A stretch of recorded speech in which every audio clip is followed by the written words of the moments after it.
Good afternoon, everyone, and welcome to the Baldrige Foundation's Institute for Performance Excellence webinar, Making Excellence Routine, the Role of the BPR in a High Performance System. As a reminder, due to the high number of participants, everyone will be kept on mute during the presentations. If you have questions, please submit them to the moderator in the Q&A box located on your control screen. Presenters will answer questions during our panel discussion. Before we get started today, I wanted to take a moment and recognize members of the Mac Baldrige Society who serve as trustees of the Foundation's Institute for Performance Excellence. It is their generous support that makes presentations like today's possible. Here's our agenda for today. Our guest presenters are Debbie Collar and Susan Ireland, who are co-founders of Seasons Leadership. I will be on as your moderator, and I will close with some closing remarks at the end. And now I will turn it over to Debbie to get us started, and Susan. Thank you. Thank you, Josh. Susan and I are very excited to be here today to talk to you about making excellence routine. And who doesn't want that for excellence to be routine in our lives? The role of the BPR in a high performance system. Susan and I have a long history with both BPRs and with Baldrige. And so we're really excited to bring the two together in today's presentation.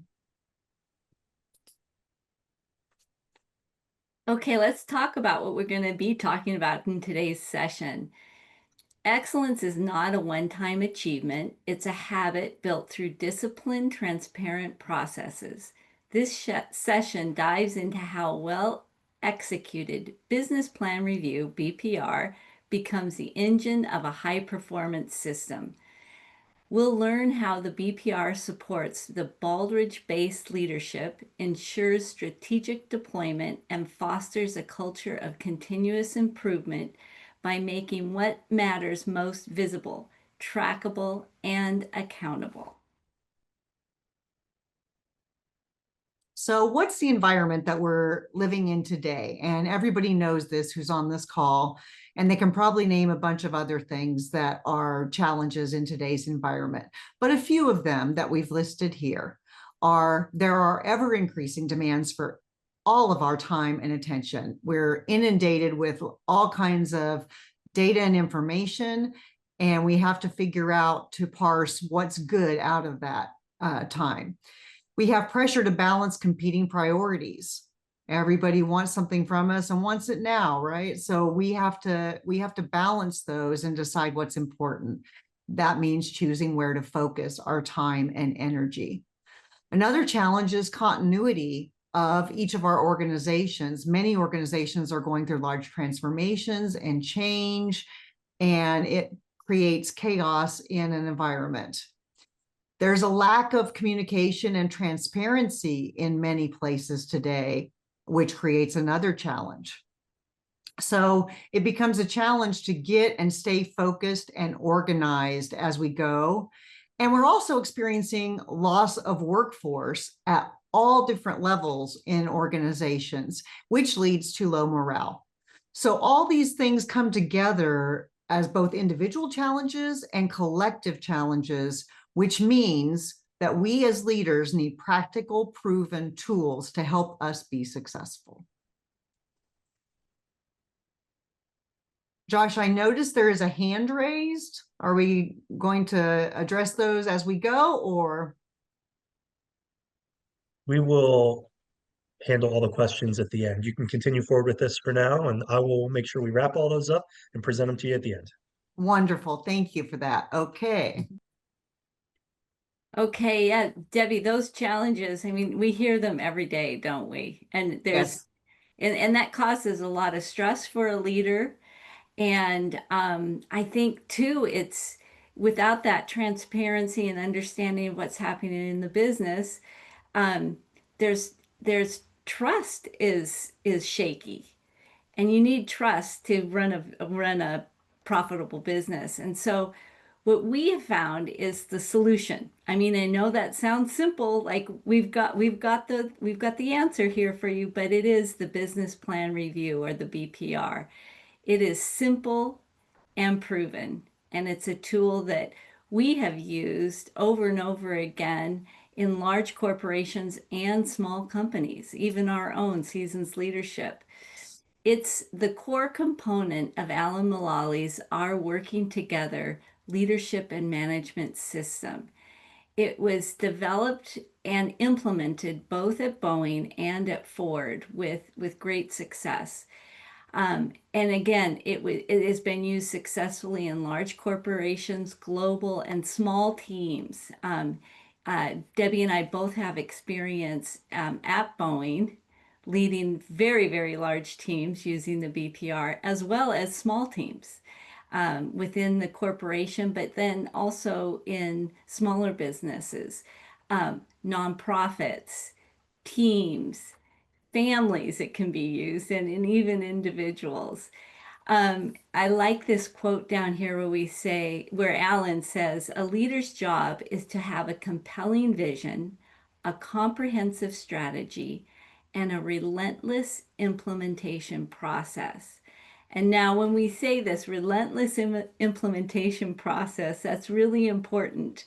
And you can see here in the chart too, we say that this is a proven tool and it's universally applicable when used consistently. You'll hear this over and over again, that this repeatability is really an important part of this tool.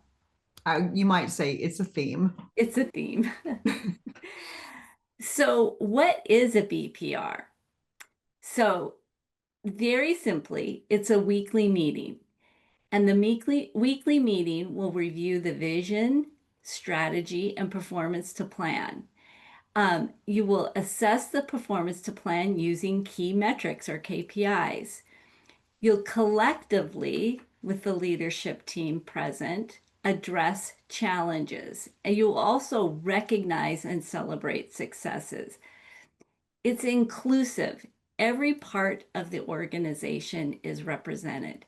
And this is something different that I observed when Alan was leading, both at Boeing and at Ford, in that the leadership teams there were really pretty large compared to others I've seen, because it was important to have every organization represented and present. And I'll say at the table, even though it might be present physically, but also maybe some are beaming in from around the world. But doing that ensures everyone in the organization has the same access to current information. The whole culture is driven by transparency, collaboration, support, positive support, and accountability. Everyone is working toward a shared vision, strategy, and plan. Everybody knows what that plan is and their part in it. But it requires consistent positive implementation and reinforcement. I love this quote here by Simon Sinek, who said, people want to feel that the work they do matters. Leaders must help them connect their work to the higher purpose. And that is really true for the BPR, because that's what it's doing. A well-executed BPR is the engine of a high-performance leadership and management system. And if you do not have a well-executed BPR, your engine isn't running the way you want it to. No, it's sputtering, isn't it? Yes, exactly. Okay, so good stuff. Lots of good stuff on this slide that you're seeing. We're talking about the key elements on the left-hand side there of the Our Working Together leadership and management system. On the right-hand side, you see Alan Mullally's chart, which he has given us permission to use, that describes the Our Working Together leadership and management system. The 5 key elements of it are shown in the circles, the big circle with the little circles inside. They are principles and practices, the governance process, the leadership team, the creating value roadmap, and the business plan review, which is highlighted in pink because that is what we are focused on today. And we're going to get deeper into what that is. But we wanted to show you that it fits into an overall Our Working Together leadership and management system, which when used properly, creates value and growth for all the stakeholders and the greater good. And so there's lots of different elements that go into each of these pieces. And you can find out more about this at the references we're going to provide at the end. But today we're focused on the element of the business plan review because there's a lot of meaty stuff to share just about this one element. We have an excerpt here from our article, mine and Susan's article in the fall 2024 Leader to Leader journal called The Business Plan Review, the Heartbeat of Our Organization. And the quote is, the leader's role in the BPR, which is critical, is to create an environment conducive to our working together leadership and management system. Encourage and nurture the organization's operating processes and expected behaviors, and keep the BPR meeting on a relentless positive implementation plan. This is really important excerpt that we've pulled out here because a well-run BPR that we've been talking about, which is the engine to a healthy performance management system, does not happen without this key role of the leader of that BPR.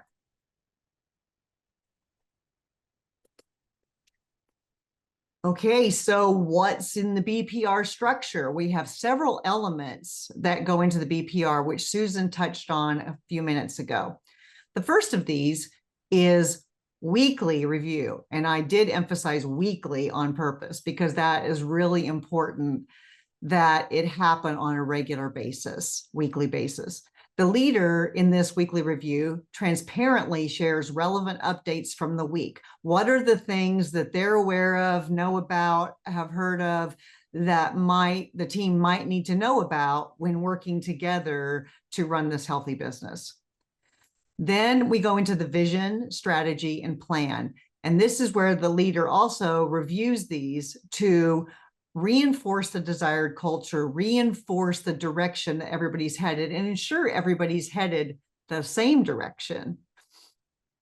Then they talk about the business environment, but the leader at this point is not doing the talking. Each of the appropriate functions shares the current events and situations in the environment that they're dealing with.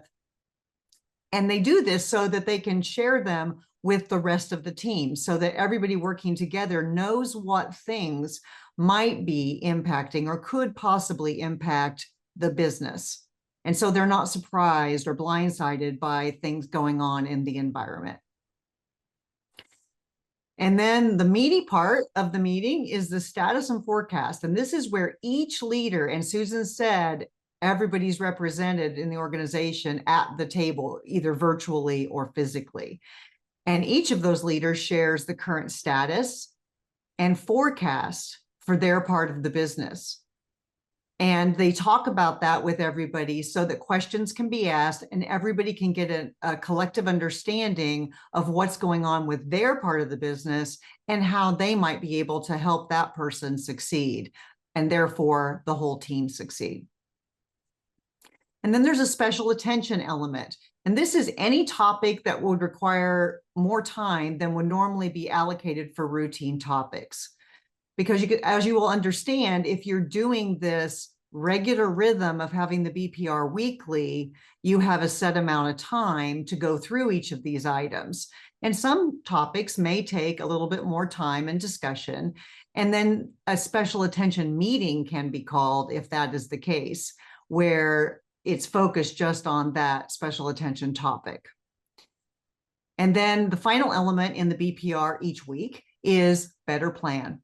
And this is important because it's a discussion and decisions, if needed, on any needed changes to the plan. No plan is static. This is strategy and performance in action, real time, where people can say, oh, what we heard today from such and such function or such and such part of the business is this needs to happen. Do we need to make changes? And that discussion can happen collectively right there in the BPR to make those decisions. And therefore, with each of these elements that are in the BPR structure, the BPR becomes that integrating element of the Our Working Together leadership and management system. It's where all those other key elements of our working together leadership and management system come together and really make sense for everybody, because it is how it affects the business and their part of the business. Now, on the right side of this slide, you'll see too itty bitty to read here, but an operating rhythm example. And this particular example is from mine and Susan's business of Seasons Leadership. But we have events or meetings that happen weekly, monthly, quarterly, or on an annual basis. And the very first thing in our weekly rhythm is the BPR. We run a BPR for Seasons, and we're a very small organization. And as Susan mentioned earlier, we've run it in very large organizations and participated in it in very large organizations, and smaller, medium-sized, and then our own, which is very small. Still, the BPR is universal. It works in any size organization, as Susan mentioned before. Okay, let's get to it, because it's hard to imagine, how does this actually work in a huge organization or a small organization, and how do you scale it? But really, it's very simple, and I think it's deceptive in its simplicity, because this is it, really. We'll go into a little bit more, but the idea is everyone shows up on time or early. So it's part of the culture that you get. This is important, and we're going to be there. The leader is leading this BPR, and as such, authentically welcomes everyone to the meeting and leads them through a weekly review, the vision, strategy, and plan for the overall business or organization. And then each team member on the leadership team present their BPR elements related to their part of the business. And then everyone discusses special attention and the better plan. And then the meeting concludes with everyone aligned. Now, that's very simple. That's a very high level outline, but I'm going to talk about it in a little bit more detail, because Debbie said this earlier, the BPR is led by the organization's leader, the CEO in a business, or maybe the parent in a family. This cannot be delegated. The leader is the leader. When the leader welcomes everyone, they personally connect, and they also welcome all the stakeholders. Often in Alan Mullally's BPR meetings, there would be guests, and the guests would be stakeholders. It could be employees, suppliers, customers, community leaders, government people. They're all there because this is a transparent process. And the leader starts every single BPR with a summary of the our working together leadership and management system and the working together principles and practices, and the connected, collaborative, aligned culture of love by design operating principles and expected behaviors of the entire leadership team. So this is done every time. And when I've talked to people about implementing BPRs in their organizations, they say, every time? Don't people know it after a while?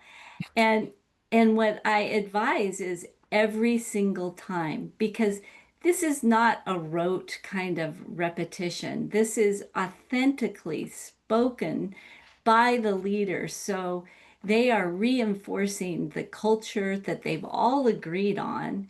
And, it's funny, every time it's said, that might be said a little bit differently, or I might hear it a little bit differently, or there's some aha moment. And then if there's guests that are attending, they're hearing it for the first time. So they're getting an idea of how this organization really works, what the expected behaviors are. Next, the leader summarizes the overall business vision, strategy, and plan and performance. and then any key current special attention items.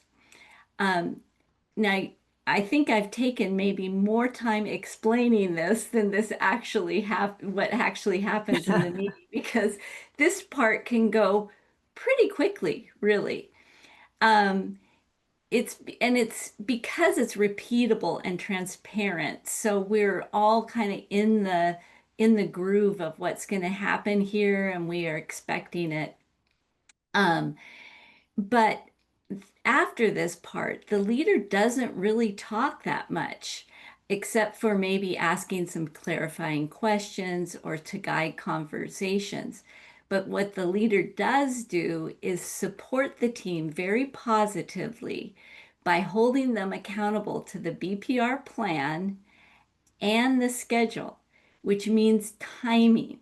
So if you can imagine, we described it already as this can be done with a very large team, global team, virtually and at the table. Well, how do you do that? Because if we've all been in meetings and we've all been with leaders, and sometimes, there's important topics that are happening and they may feel like they need more time. Well, if you do that, you're going to take up somebody else's time, because we're not going to extend the time of this meeting. We've either got an hour or 2 hours, and we've got to cover the whole business. So it's really important we know what the schedule is, and every leader has a certain allotment of time. Well, how do they do this? We have a standard deck of charts that they go through.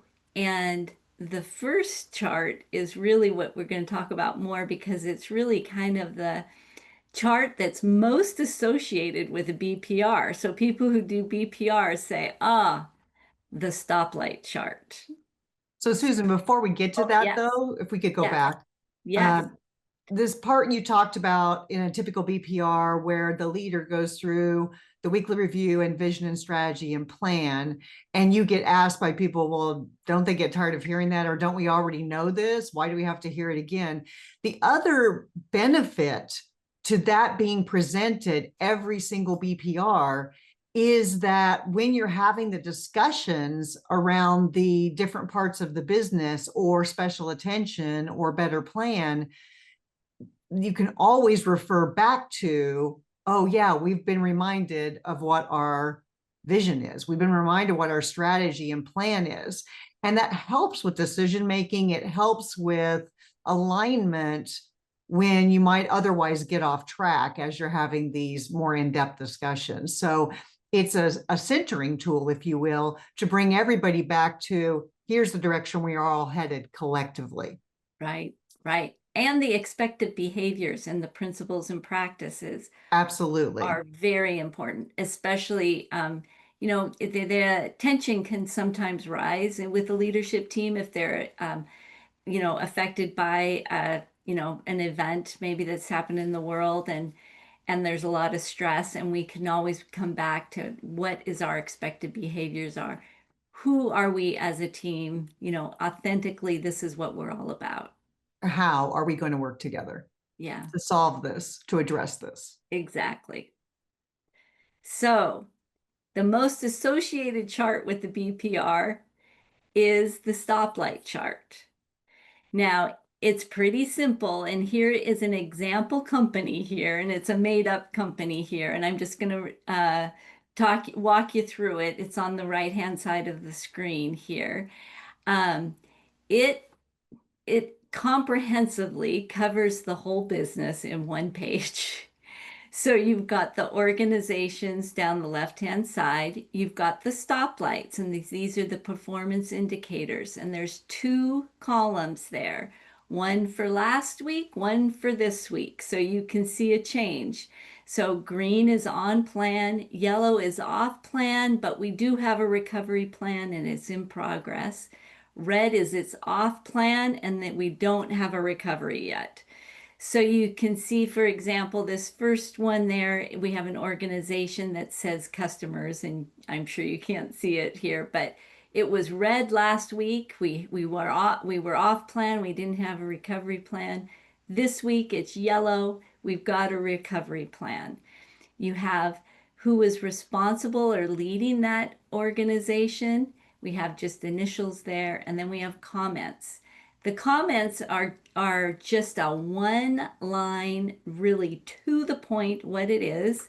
And you'll notice another really, I think, brilliant idea about this is that you'll notice that comment is in blue there for that top line. That means it's changed since last week. So you know where to zoom in and read it.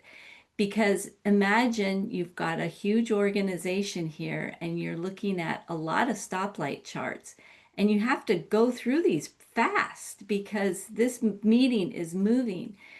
By looking at your data this way, you can zero in on what has changed. So you can see the stoplight has changed and the blue font has changed.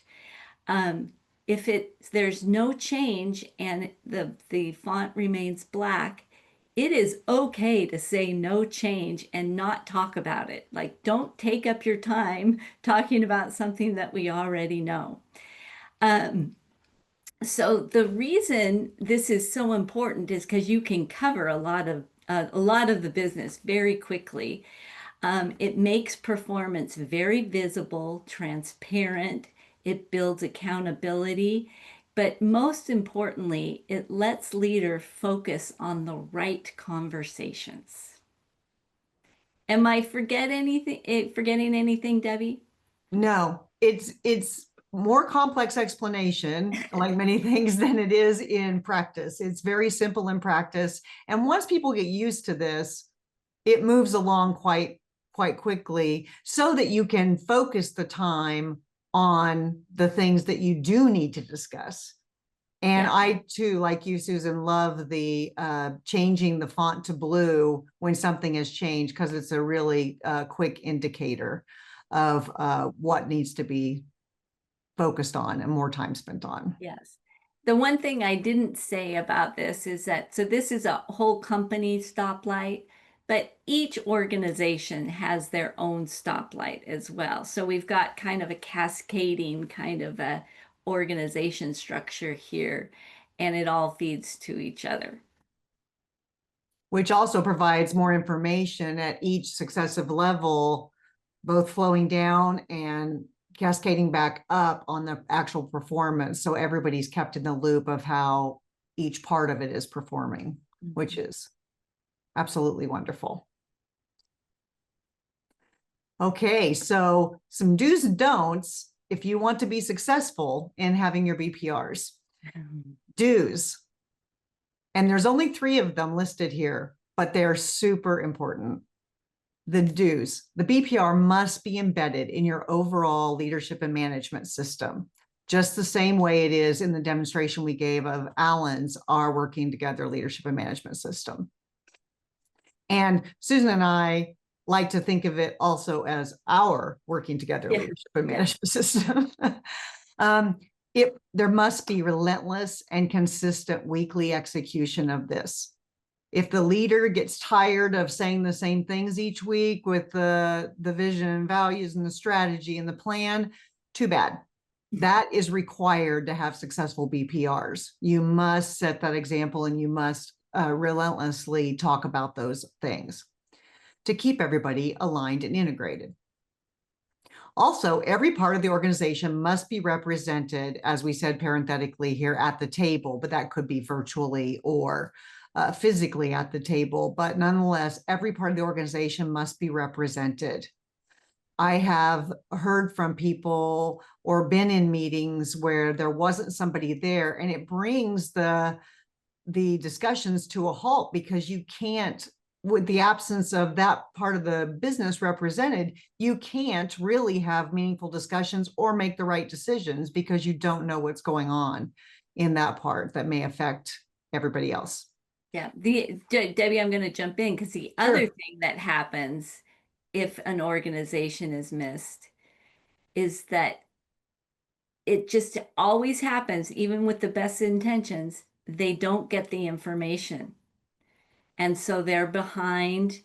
And then you've got you've got a wrench in the system. It's not working. It's not flowing. That continuous improvement that we are hoping for is not happening. Absolutely, because they're working on old data, or they're working on no data and making stuff up, right? So yeah, absolutely, they have to be represented at the table. So let's talk about the don'ts. What do you need to make sure that you don't do? Don't dismiss the BPR as too simple.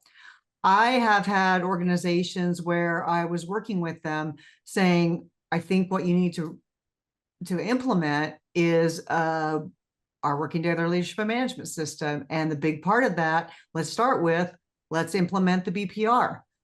And they're like, yeah, I have a meeting, but I don't want to have it every week.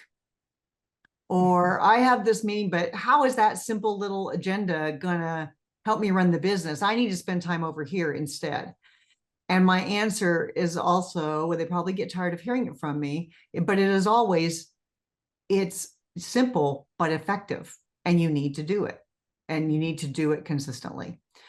Which brings me to, don't be inconsistent about the application of it, and do not fail to follow through on anything that came out of that meeting. So say you're in a BPR and there was a discussion around needing a special attention meeting.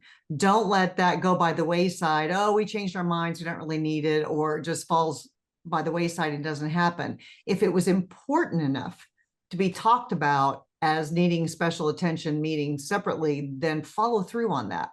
Follow through on the actions from the previous week. If you as the leader see someone's stoplight chart and it says no change, but you had discussed something the previous week that needed to be changed on that, then you as the leader need to follow through on that and say, okay, Susan, last week you said we were going to have some updates on this and we're not seeing them. Tell us what's going on there, right? There has to be the follow through. This next one's a biggie. If there is an absence of psychological safety for people in that meeting, they will stop participating, or you will get bad behaviors. You will get behaviors that you don't want to have. They will phone it in, or they will, at worst case, lie about their status because they don't feel safe in it. And you cannot have a psychologically unsafe environment and still expect performance to improve in the organization. As Alan says in this quote at the bottom, you have to create an environment where people feel safe to show red as a status. Because if you do not, they won't show red. They'll say, oh, it's green, everything's going great, even though you can see the data is showing they're not performing in that part of the business. So you have to be able to show your actual performance and feel safe doing it.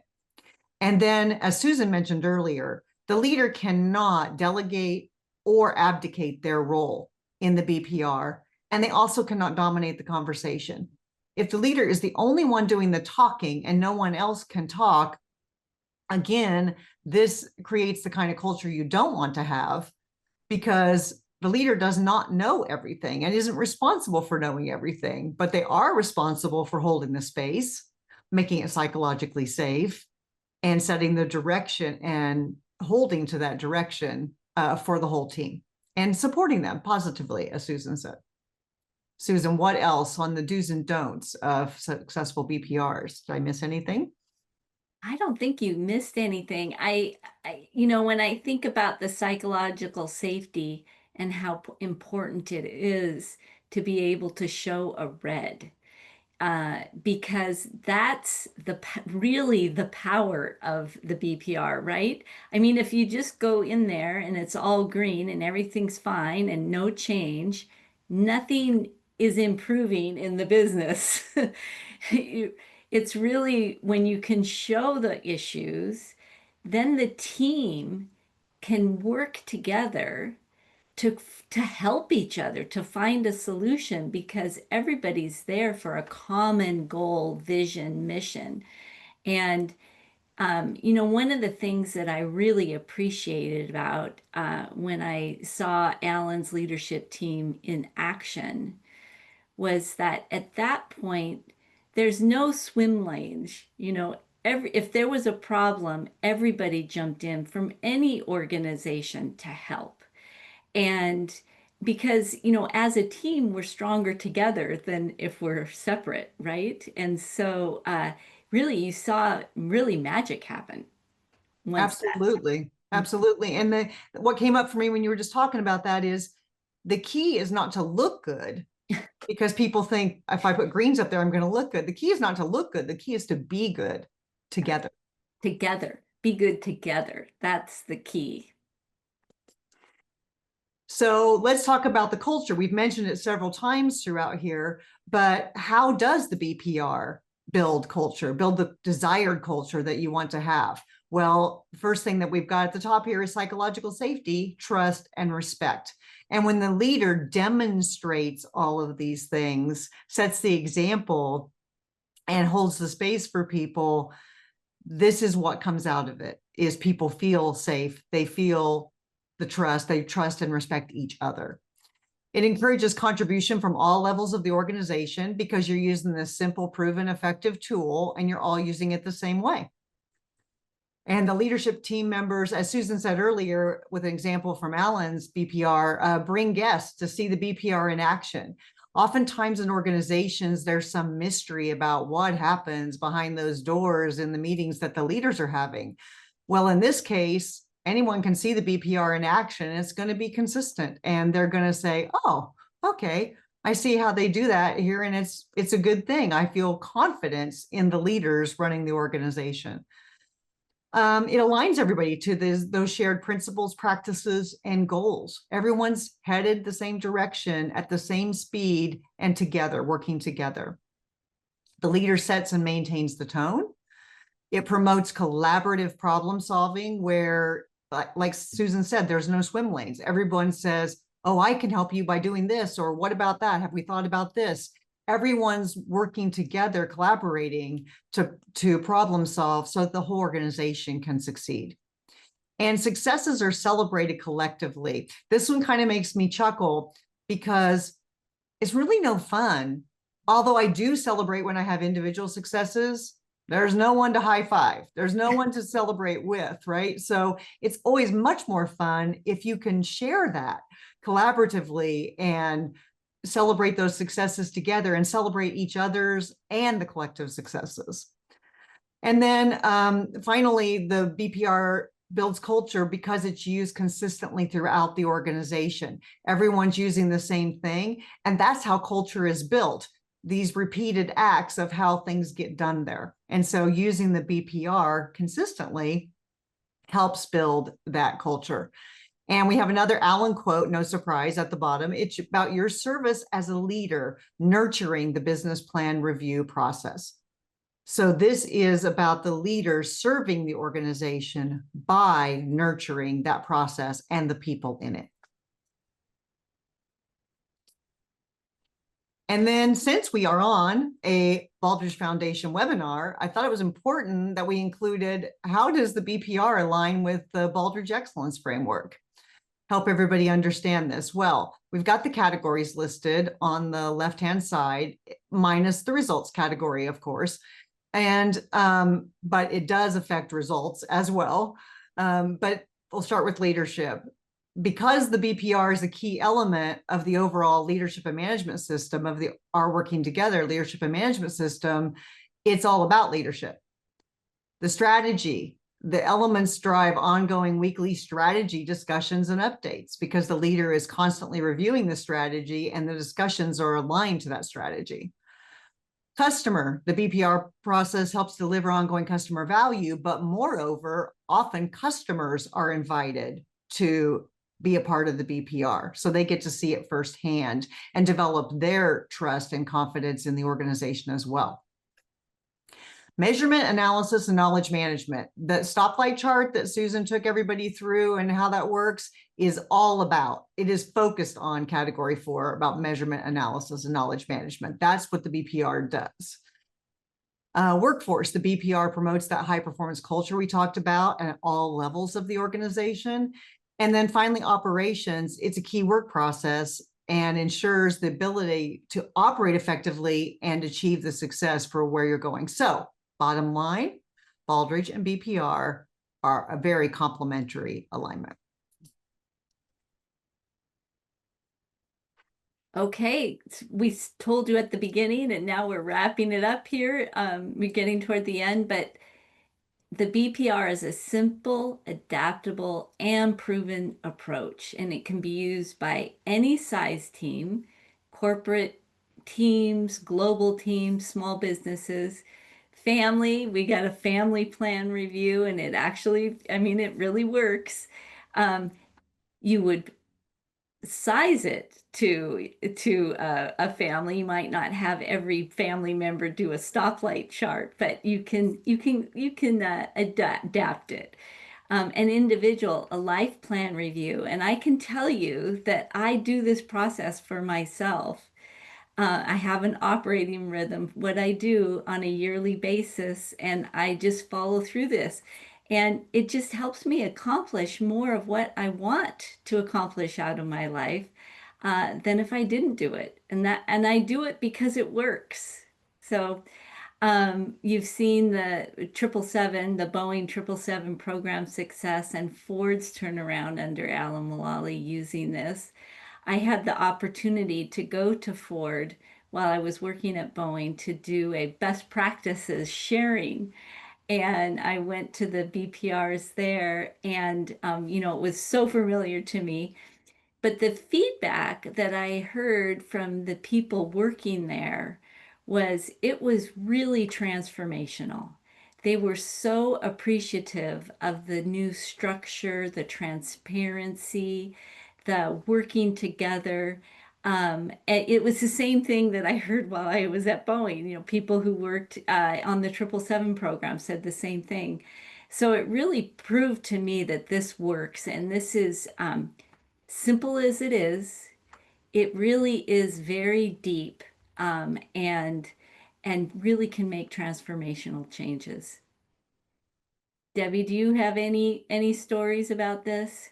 I have so many stories, but the one I would like to share today is we took the approach of the BPR and applied it in an organization, and it was transformative. And I'm not exaggerating when I say that. This team went from a little bit of chaos happening and everyone kind of going their own direction to aligned and integrated throughout the organization. And that organization, by the way, went on to receive the Baldrige Award in manufacturing a year later. Fantastic. Well, the common denominator, though, is leadership. That's, sometimes I've had people come to me and say, I want to try to install this in my company, but they're not at a position to actually do it for the whole company. So it's possible to be that positive influence. And you can start small, and then if you have success, other people notice and it can grow like that. So that person is leading.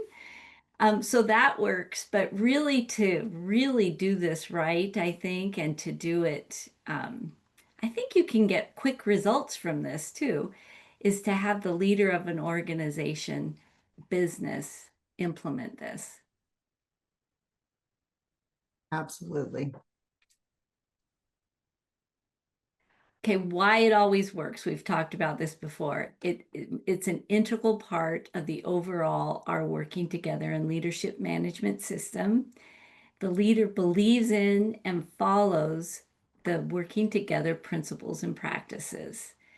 The leader holds everyone, including themselves, accountable, and the leader holds space for the team to do the work. This is during the BPR. That's the reason why the leader doesn't do most of the talking. They're holding the space for the rest of the team. Every part of the organization is represented at every BPR. They're sitting at the table.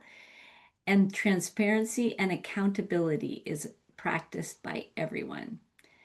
Everyone commits to helping implement the BPR and to helping each other continuously improve. I love this tagline here. The BPR is not about catching people failing. It's about helping people succeed so that the business or the organization succeeds. So in conclusion, and then we can get to the question and answer portion, the BPR is not just a meeting. Don't underestimate it. It is a mindset that drives the desired culture for the organization. And with necessary consistent use, it drives organizational progress, alignment, and success. You can learn more. We have a Leader to Leader journal article where we wrote about the business plan review, the heartbeat of the organization, and we have a link here. And we also did a podcast with Alan Mullally where we talked about this, and we have the link there. And in closing, the BPR works for anybody, any team, used consistently and with care. It is the work of leadership. And so, Josh, back over to you, sir. Well, thank you to both of you for this presentation. Very informative. And as I'm reading through, we have a lot of questions to get to. So as I'm reading through these, I might combine a couple of them to try to tackle both topics, but they're very similar. And so one first question for you. You've talked about there needs to be a stakeholder in the room for every aspect of the organization. So who are the right people to be included in the BPR? And then also, have you seen typically that these meetings have been held consistently on the same day and same time? And so I'll stop there. Okay. Well, I'll jump in. Okay, so the BPR, the leadership team, um, so I can't say exactly who the right people are for an organization, because if you think about your organization or business and you think about who's on your leadership team. So for a small business, for Debbie and I, we have a handful. There's like 3 or 4 of us that are there. For an organization like Boeing, we had all the major organizations represented: HR, operations, engineering, sales, uh, quality, that kind of thing. So it depends on that, um, who that is. But it's all the major organizations.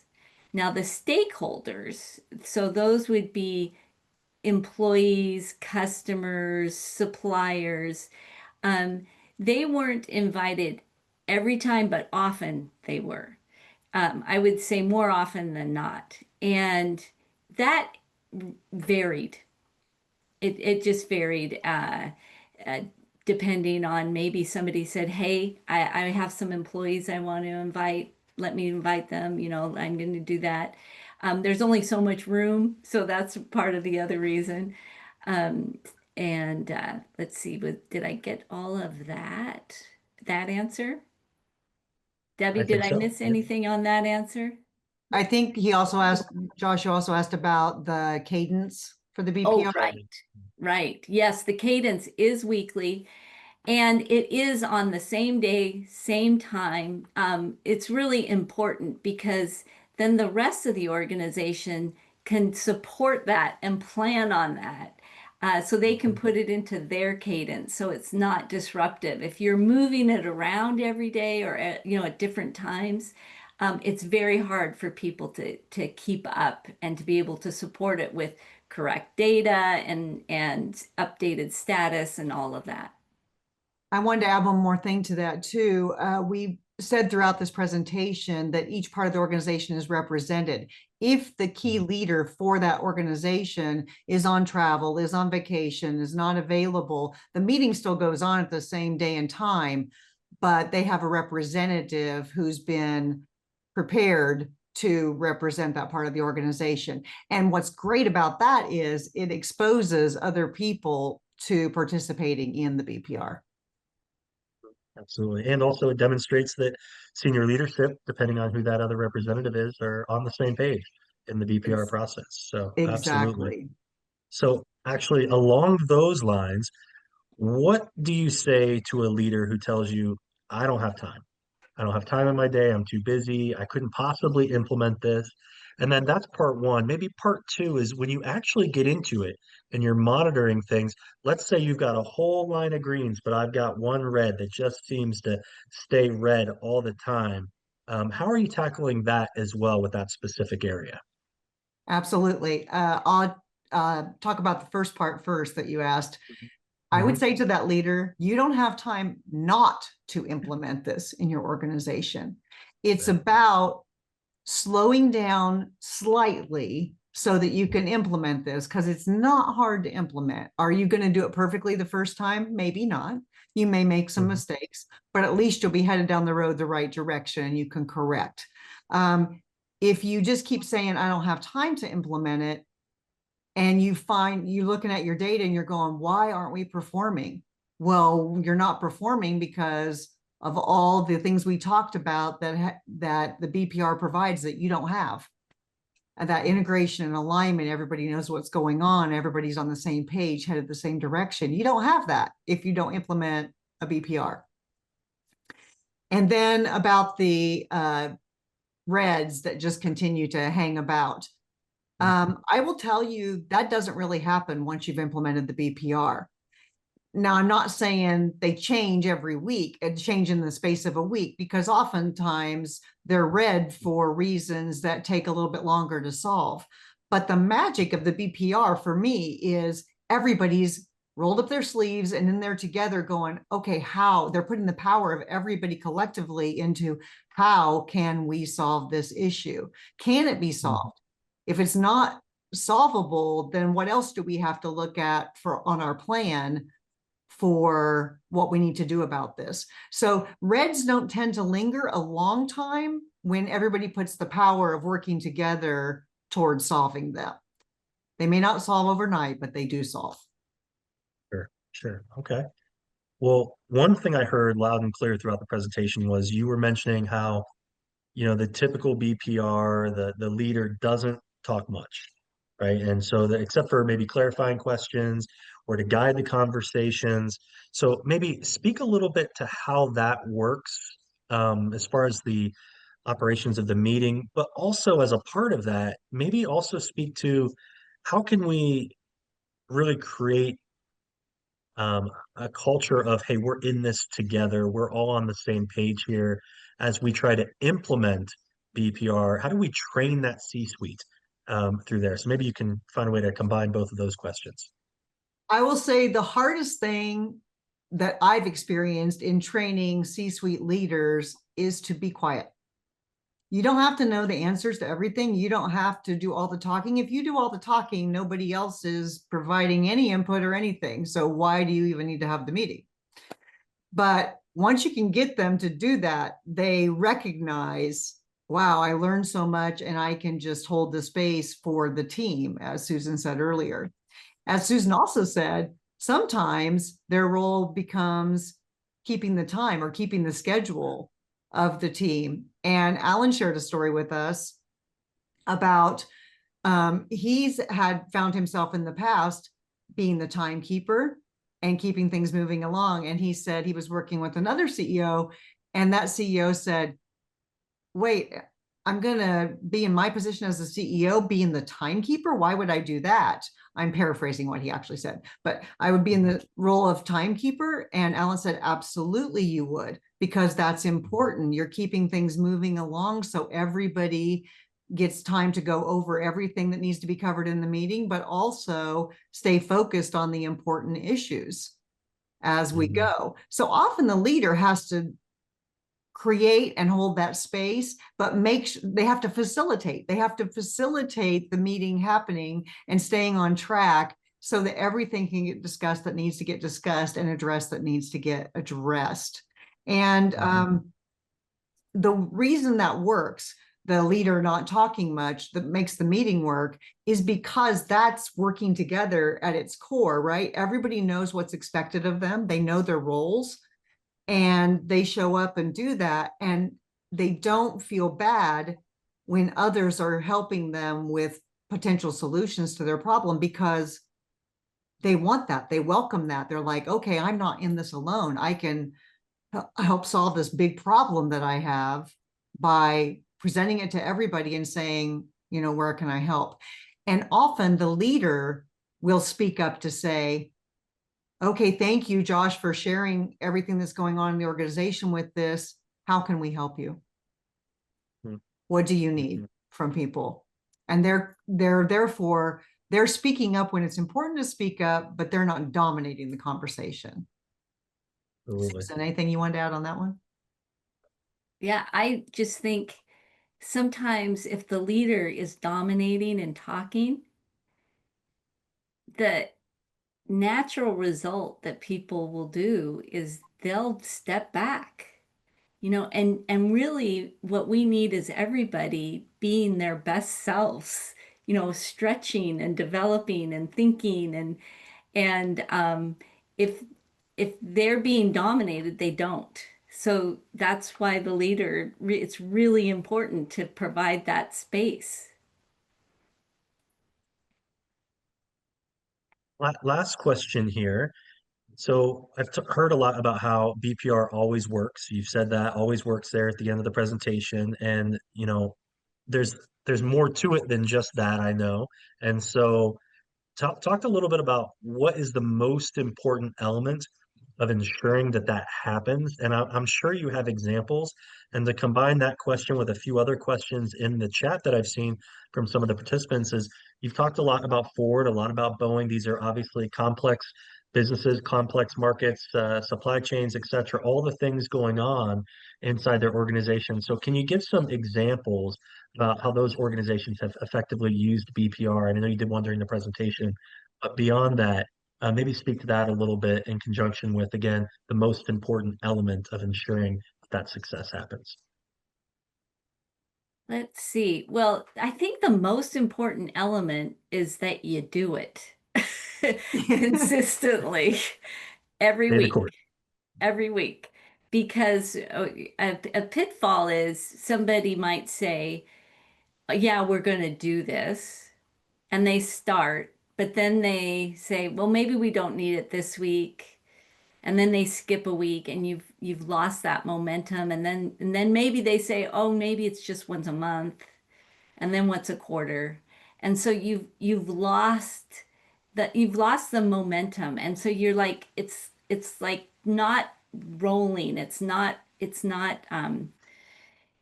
just not working. You know, you're just having a meeting and reporting something that is just a one-off, which is not what we're talking about here.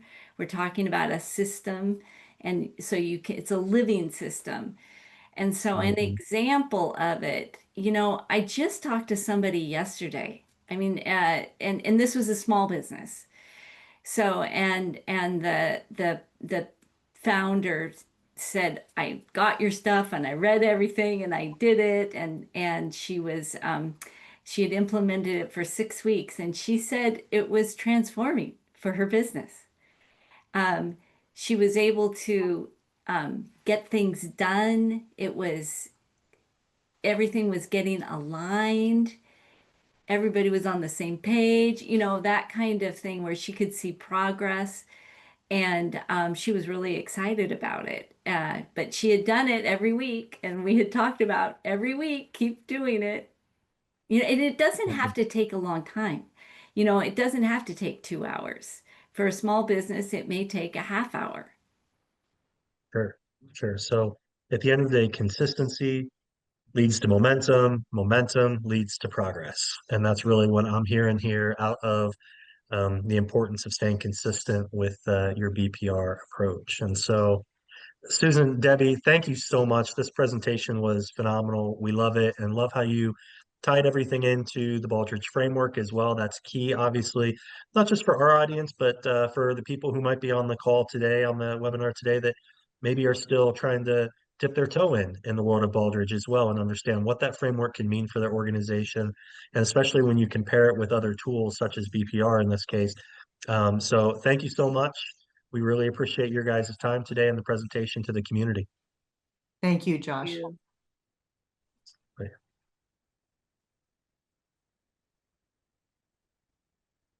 So the Foundation's Institute for Performance Excellence has more than 400 training and professional development certification opportunities offered online and at your own pace. So this month, we are showcasing 4 certification courses relating to today's presentation for Lean Practitioner, Project Management, Agile Professional, and Agile Leadership. You can visit the Institute website at baldrigeinstitute.org/education to learn more and to register. As a reminder, the recorded version of today's presentation and slides will be emailed to all who registered next week. And once again, thanks to all our great sponsors and donors. We hope to see you all again at next month's webinar on July 17th, where the topic will be Unlocking Process Excellence, Integrating Process Management and AI Technologies with our partners Lulu Process Design Group. Thank you again for attending this afternoon's webinar and have a great day, everyone.